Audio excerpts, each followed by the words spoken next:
హైదరాబాద్ జేఎన్టీయూలో అంబేద్కర్ వర్ధంతి కార్యక్రమంలో పాల్గొని డిప్యూటీ సీఎం భట్టి విక్రమార్క మాట్లాడుతున్నారు. లైవ్ లో చూద్దాం.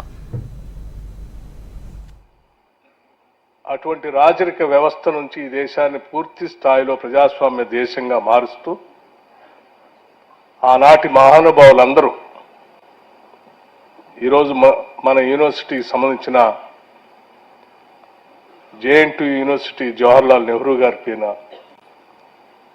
వారి పేరుపైనే మనం యూనివర్సిటీ నడుపుకుంటున్నాం. తొలి ప్రధాని, ఈ దేశానికి నవభారత నిర్మాతగా, ఈ దేశానికి పంచవర్ష ప్రణాళికలతో, మిశ్రమ ఆర్థిక విధానాలతో పునాదులేసి ఈ దేశ స్వాతంత్రం కోసం పోరాటం చేసిన గొప్పవాళ్ళు, వాళ్ళందరూ కలిసి అద్భుతమైనటువంటి ప్రజాస్వామ్యానికి పునాదులు వేశారు. అటువంటి నాయకుల మధ్యలో బాబాసాహెబ్ అంబేద్కర్ గారి జీవితం చాలా మంది మనం అందరం చదువుకుంటూ ఉంటాం.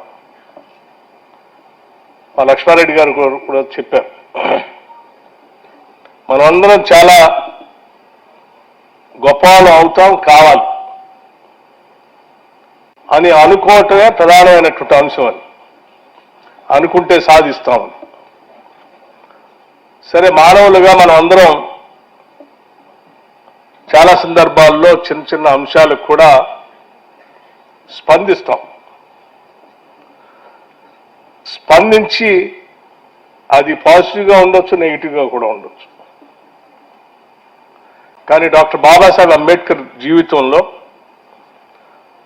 ఆయన ఎదుర్కొన్నటువంటి అనేక సందర్భాల్లో కూడా ఎప్పుడూ నెగిటివ్గా వారు స్పందించలే, పాజిటివ్గానే స్పందించుకుంటూ వెళ్ళారు. రామకృష్ణరావు గారు చెప్పారు, వారు అమెరికాలో కొలంబియా యూనివర్సిటీలో పబ్లిక్ ఫైనాన్స్ మీద అద్భుతంగా చదువుకొని పిహెచ్డి చేసి వారు వచ్చారు అని. నిజమే. మరి ఒక సామాన్య బాలుడు పాఠశాలకు వెళితే నేరుగా పాఠశాలలో కూర్చోటానికి అవకాశం లేక, అందరితో సమానంగా కూర్చోలేక, బయటికి పంపిస్తే తడికి అవతల కూర్చొని పంతులు గారు చెప్పే పాఠాలను విని ఎక్కడా కూడా తను బాధకి గురై, అవమానానికి గురై తను బడి వదిలిపెట్టిపోలే. తను పంతంతో బయటైనా కూర్చుంటాను కానీ నేర్చుకోవాలని కూర్చున్నాడు. నేర్చుకొని కొలంబియా లాంటి యూనివర్సిటీ, అమెరికాలో ఉన్నటువంటి యూనివర్సిటీ దాకా వెళ్ళి చదువుకొని తను అంటే నెగిటివ్ అట్మాస్ఫియర్లోంచి పాజిటివ్గా కన్వర్ట్ చేసుకొని ఈ దేశంలో ఈరోజు అందరూ బాబాసాహెబ్ అంబేద్కర్ గురించి మాట్లాడుకొని ఆయన గౌరవించే స్థానానికి ఎదిగాడు. అది గొప్పతనం. చివరికి ఏ స్థాయి కంటే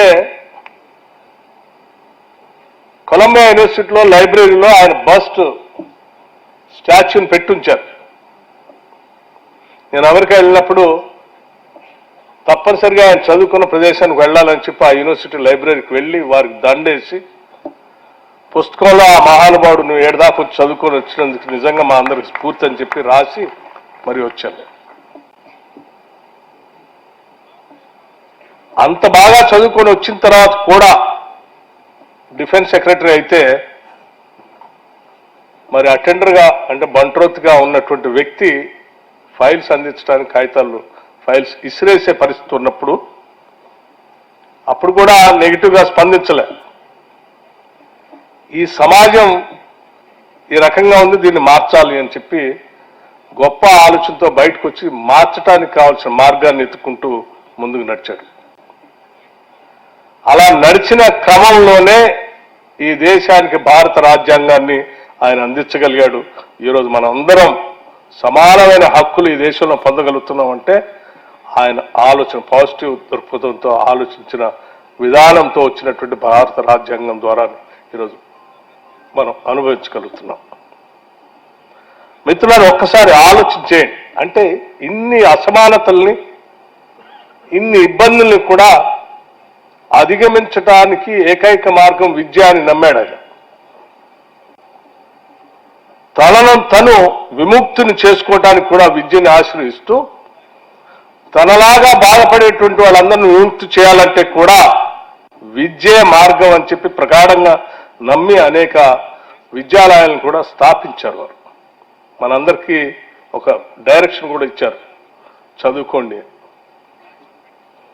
చదువు ద్వారానే వీటన్నిటిని అధిగమించడానికి అవకాశం ఉందని కూడా వారు స్పష్టంగా చెప్పి మార్గాన్ని సుగమం చేసినటువంటి అంశాన్ని ఇక్కడ చదువుకుంటున్నటువంటి మనందరం గమనించాల్సినటువంటి అవసరం ఉందని మీ అందరికీ చెప్తూ, ఈ రాష్ట్ర ప్రభుత్వం ఏర్పాటు చేసినటువంటి ఈ యూనివర్సిటీలో మీ చదువు ద్వారా, మీ మేధస్సు ద్వారా డాక్టర్ బాబాసాహెబ్ అంబేద్కర్ ఆశించినటువంటి సమాజ స్థాపన కోసం మీ మేధస్సు అంతా ఉపయోగపడాలని బలంగా కోరుకుంటున్నాం ఈరోజు.